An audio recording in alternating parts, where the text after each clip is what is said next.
C'était une bande de joyeux copains, ils avaient un calendrier pour se voir régulièrement, celui de l'amicale des anciens boxeurs du Dunkerquois.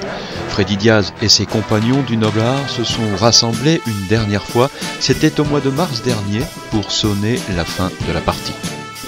Malheureusement, c'est la fin d'une belle aventure.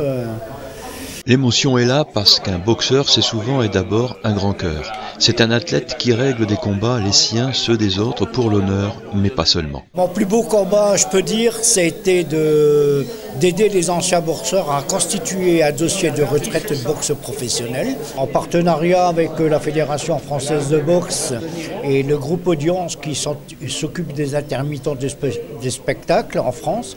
On a réussi à avoir des retraites, une quinzaine en tout, et on est fiers de ça.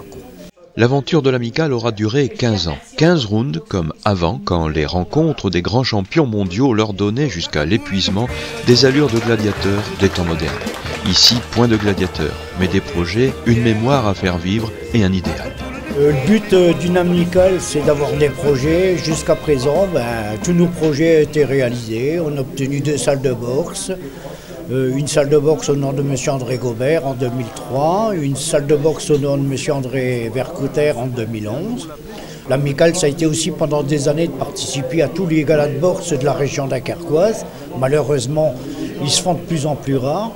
On était là aussi pour récompenser les jeunes méritants. Dans tous les clubs de la région, chaque jeune a été récompensé. L'amicale, ça a été aussi un moment de partage, de joie, d'émotion, parfois de pleurs, parce qu'on a raccompagné beaucoup de copains dans leur dernière demeure. C'est bien connu, les boxeurs, c'est le cœur qui parle et les poings qui s'expliquent. L'amicale des anciens boxeurs n'a pas failli à cette règle. L'association aussi, ça a été un coup de cœur il y a une dizaine d'années, en 2007 précisément, avec la rencontre du vice-président de l'association Rêve France, qui s'appelle M. Jean-Paul Ricard, qui était présent avec nous aujourd'hui.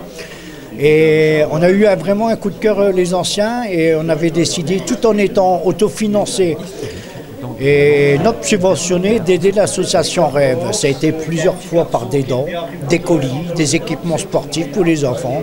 Et aujourd'hui même, pour la fin de l'amicale, on a décidé de remettre à don des colis et quelques friandises. L'association s'éteint, mais les bons copains n'ont pas fini de se revoir et de parler encore du temps où ils mettaient les gants pour ravir la plus haute place du podium.